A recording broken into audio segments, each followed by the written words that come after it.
Mau syuting jerawat nongol lagi. Komedo juga jadi banyak banget. Kan malu dilihat orang kalau kayak gini. Kayak ketampanan tuh berkurang gitu. Gimana ya? Assalamualaikum. Waalaikumsalam. Wih, ngapain? Ngapain bawa-bawa kaca ke studio? Kan udah mau mulai syuting. Tunggu dulu, ini malu nih. Apaan? Ini jerawat nongol, komodo juga banyak banget. Oh, dong. Aku malu kayak gini kayak. Elah, kan udah punya anak kedua ini, puber lu ya? Puber. Puber. Serius puber? Puber kali. Enggak. Masa puber lagi sih? Gitu doang jadi kepikiran, labil. Labil? Apa sih kok puber labil emang gimana sih maksudnya? Masa puber, masa labil. Masa puber masa labil emang ada puber kedua gitu? Nggak tahu, lu puber kedua apa udah puber kelima? Emang bisa gitu ya? Nggak tahu, makanya kita bahas aja. Kalau gitu. bahas temanya apa Ustadz? Masa puber, masa labil, gimana? Boleh juga masa puber. Masa labil.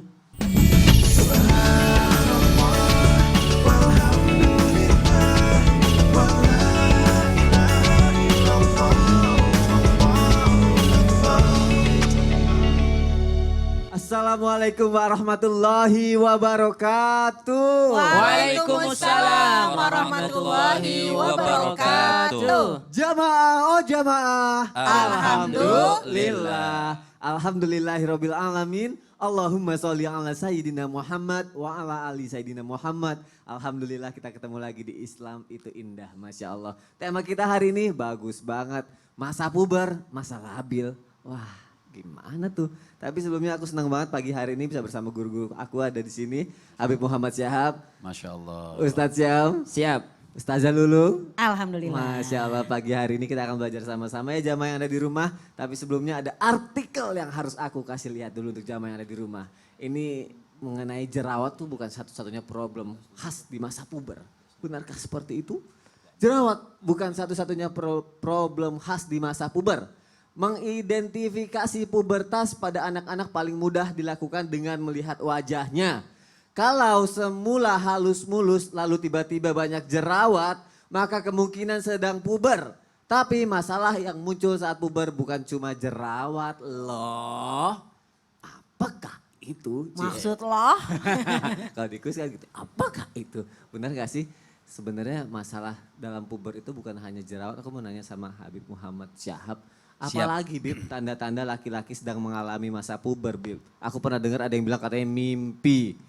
Itu mimpi itu kalau benar memang ada dan itu tanda-tandanya itu mimpi karena Allah yang ngasih atau itu mimpi karena syaiton Bib. Baik. Kok setannya ke sini? Iya, aku nanyanya sama Habib, makanya aku lihat ke sini. Silakan Habib Muhammad Syahab. Assalamualaikum warahmatullahi wabarakatuh. Waalaikumsalam warahmatullahi wabarakatuh. Alhamdulillahi rabbil alamin wa sallallahu wasallama ala abdihil mustafal amin Sayyidina Muhammadin nurillahil mubin al-hadi ila salatihil mustaqim. Dhil khuluqil azim wa nahjil gawim. Allahumma salli wa sallim wa barik alaihi wa ala alihi wa sahbihi wa man sara fi darbih amma ba'd. Di dalam kitab izin Ustadz Syam, Ustadzah Lulung, Ustadz Sony. Amin ya Allah. Amin. Artinya di dalam kitab Safinatun Najah ditulis oleh Syekh Salim Ibn Sumer Al-Hadrami. Kitab awal artinya dalam fikih dibahas alamatul bulugh thalathun. Artinya tanda-tanda orang yang baligh. Baligh ini mukallaf. Sering kita sebut dengan mukallaf. Arti mukallaf ini yang sudah dibebankan syariat. Arti dia sudah wajib sholat, artinya kewajiban-kewajiban Allah Subhanahu wa taala, kewajiban Islam. Ada 3, alamatul bulugh ini ada 3. Tanda orang yang sudah baligh, disebut baligh itu ada 3. Yang pertama tamamu khamsata asyarata sanatan qamariyatan tahdidiyah. Artinya lengkap seseorang tersebut umurnya 15 tahun. 15 tahun ini dihitung bulan Arab. Qamariyatan tahdidiyah artinya betul-betul 15 tahun. Dihitungnya kapan? Ba'dan fisali min jami'i badanihi. Semua udah keluar itu anak semua badannya keluar sampai kaki. Misal kalau kakinya nyangkut masih nyangkut belum dihitung tuh. Belum dihitung. Ya.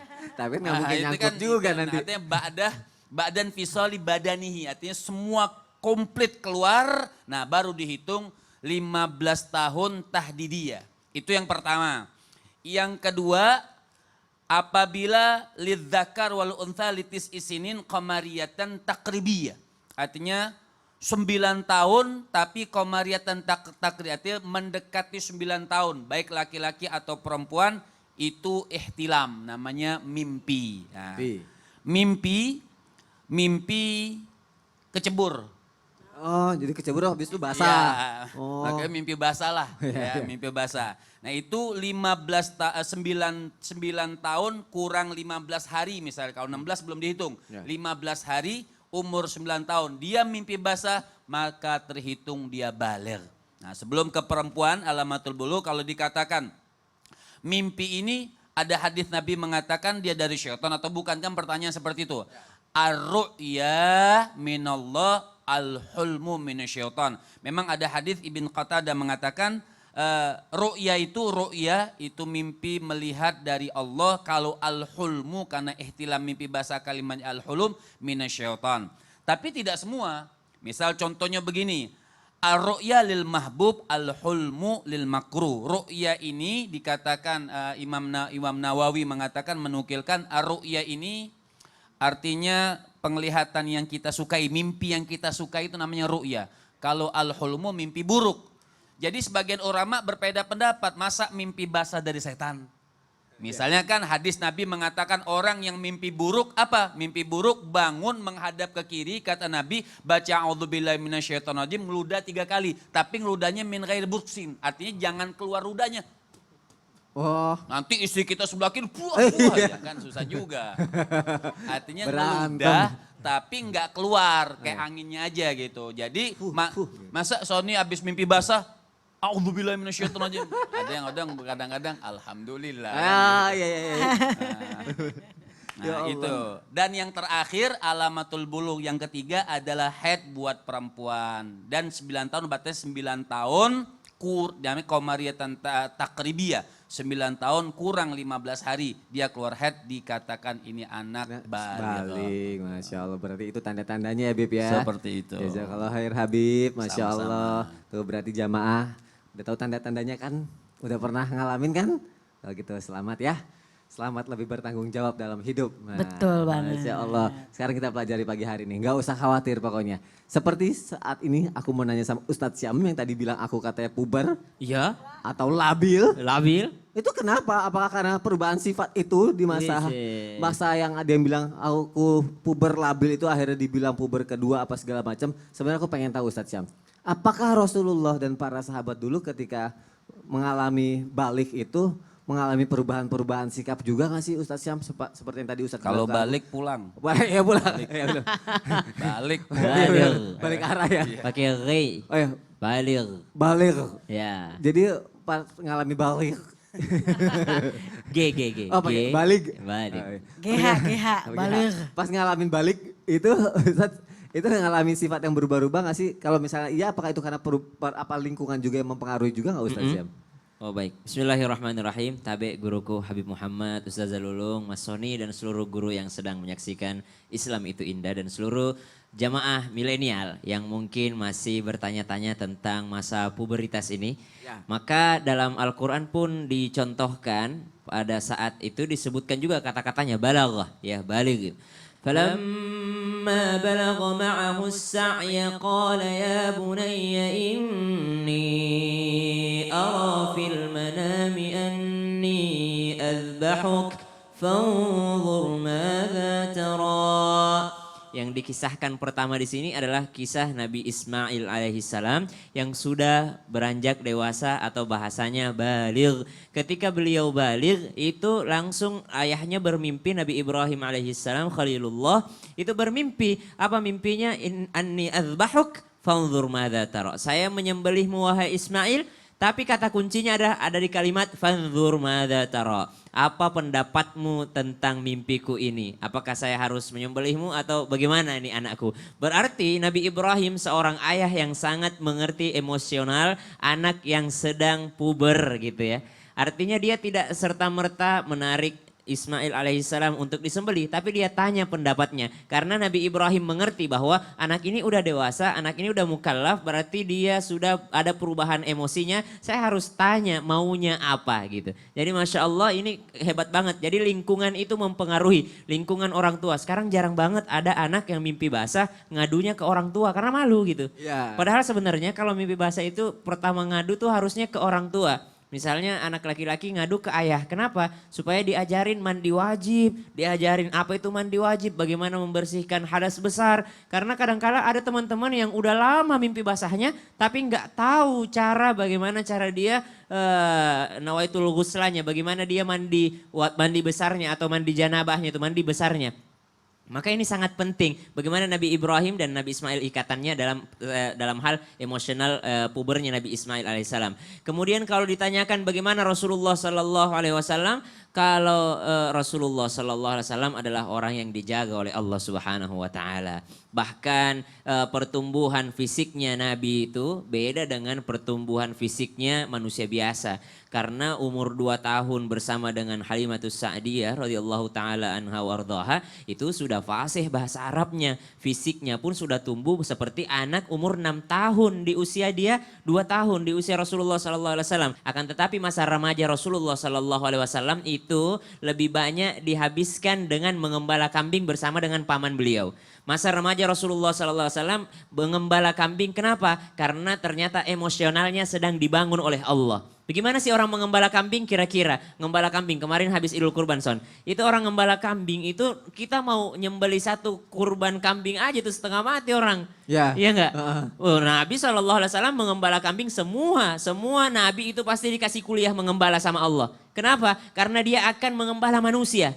Karena mereka akan mengurus manusia. Karena mengembala kambing itu adalah yang namanya kesabaran luar biasa. Dia ngatur semua. Iya, emosinya sedang dilatih. Bagaimana Rasulullah SAW di masa pubernya dilatih untuk mengembala kambing, menguji kesabaran beliau. Kemudian dilatih apa lagi? Kasih sayang terhadap binatang. Kalau kepada binatang saja sayang, apalagi kepada manusia. Iya. Maka emosinya benar-benar dilatih oleh Allah Subhanahu wa taala. Maka care terhadap makhluk Allah Subhanahu wa taala. Maka kejujurannya juga dilatih. Kalau dia bawa kambing 100 untuk pergi makan, dia harus balikin 100. Nggak boleh kurang, nggak boleh lebih. Dan mentang-mentang banyak kan nggak ada yang hitung, jadi kita kurangin gitu kalau ya. pas bawa 100 pulangnya kok 101, ini kambing siapa yang ikut? Gitu. Ngambil lagi. Ya Jadi Allah. masa pubernya Rasulullah dihabiskan dengan kuliah kesabaran, kuliah cinta, kasih sayang kepada binatang, apalagi kepada manusia, dan kuliah kejujuran. Gitu. Masya Allah, ini akhirnya jadi pelajaran buat kita nih. Karena kan kita selama ini diidentikan kalau udah puber, lingkungan-lingkungan aja, terus kayak teman-teman aja, terus malu untuk ngomong sama orang tua. Tapi ternyata itu yang akhirnya jadi pelajaran buat kita Ustadz Syam ya.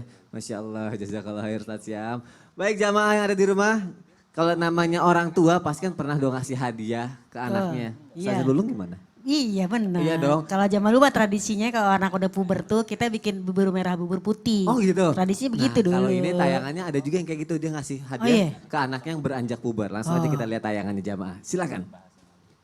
Hai putriku, mulai hari ini aku berikan sebuah hadiah, yaitu inilah kanvas dan kuas.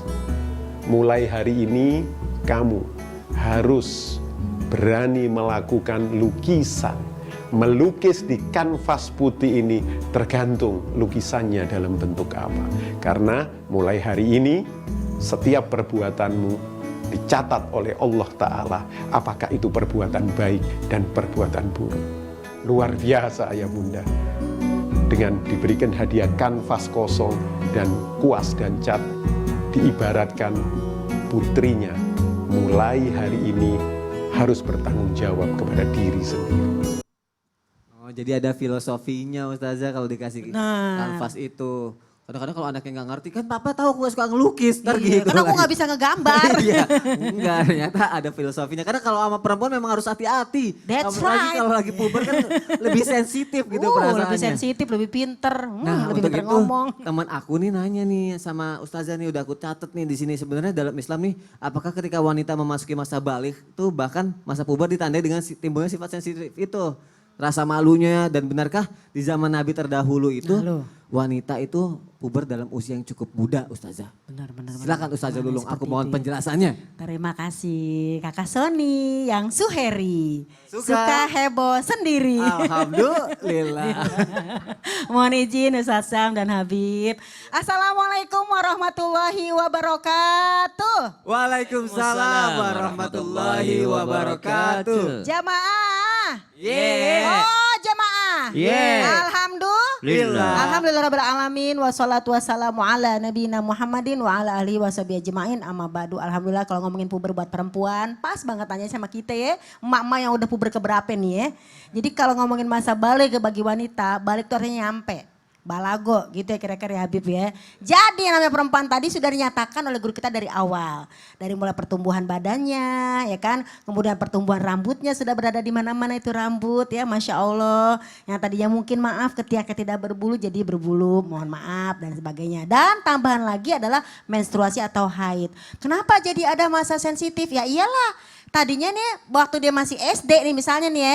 Kita ngomongin SD SMP gitu ya. Itu waktu masih SD mah polos-polos aja. Tapi ketika sudah mulai datang haid ya kan di dalam Al-Baqarah dinyatakan yas'alunaka 'anil mahid, ditanyakan kepadamu ya Rasulullah tentang wanita yang haid. Nah, kalau kita ke dalam tafsir Ibnu Katsir kenapa? Karena haid ini berkenaan dengan masa yang namanya hormon ketika keluar, PMS. Kalau kita mak mungkin marah-marah. Nah, kalau untuk anak-anak ini ketika SD dia belum haid, dia mungkin masih polos. Udah SMP biasanya nih mulai tuh dia namanya rasa malu, pertumbuhan tuh dari badannya itu bikin dia malu. Ih tadinya kan aku nggak begini, kok jadi kayak begini. Tadinya nggak bisa dandan, misalnya dia jadi genit, bahkan dia lebih pintar dari emaknya. Nih kita kalau misalnya kita dandan, mah ini salah nih mah, yang bener tuh begini. Dalam hati, perasaan umur gue udah 49, kok jadi lebih tahuan dia, nah gitu ya. Jadi ada rasa yang namanya jadi berubah mood, jadi lebih sensitif, ada rasa malu. Mah aku gimana nih badanku, kan gitu ya. Dulu waktu masih SD istilah bahasanya belum balik tuh dia gak pernah ngomongin badan. Tapi itu tadi yang tadi dalam tema kita puber itu jadi labil. Kenapa? Orang dia tadinya pede jadi gak pede. Nah ini ya jadi ketika ada yang namanya menurut Ibnu Qudamah tadi yaitu usia. Dan kemudian ada bermimpi. Kemudian ada yang namanya tumbuhnya rambut atau di pertumbuhan badan kita, adanya haid ya kan. Kemudian adanya perubahan mood. Nah itu semua ada diterangkan tadi dalam kitab Safiratun Najah. Bahkan juga ada dalam tafsir Ibnu Katsir nyatakan seperti itu menurut para pendapat ulama. Jadi yang namanya puber itu siapapun akan mengalaminya. Yang namanya kita punya anak laki mengalami, punya anak perempuan mengalami. Bahkan pada masa kenabian kenapa Bunda Siti Aisyah radhiyallahu anha kita nyatakan mengalami puber karena menurut para ulama beliau itu pada saat usia 6 tahun kurang lebih bahkan dinyatakan dalam usia 9 tahun ketika Rasulullah bertemu ke rumahnya ke rumah Abu Bakar As-Siddiq sebagai seorang sahabat itu dinyatakan Aisyah sedang main ayunan.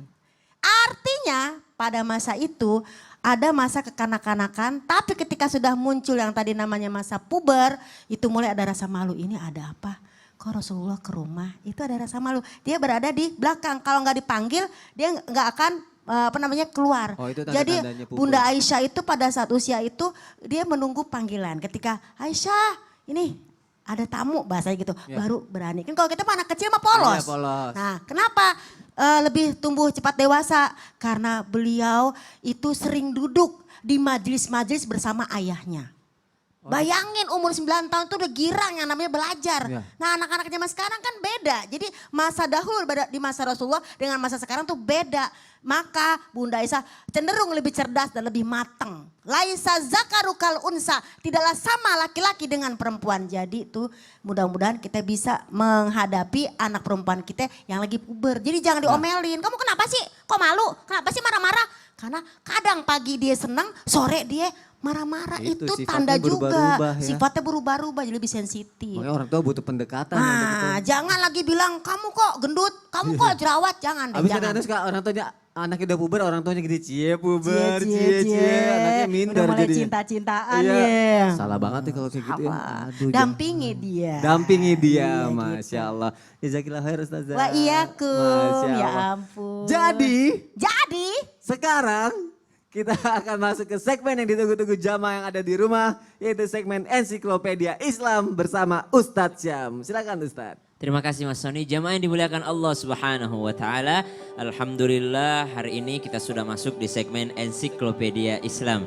Dan Ensiklopedia Islam kita pagi hari ini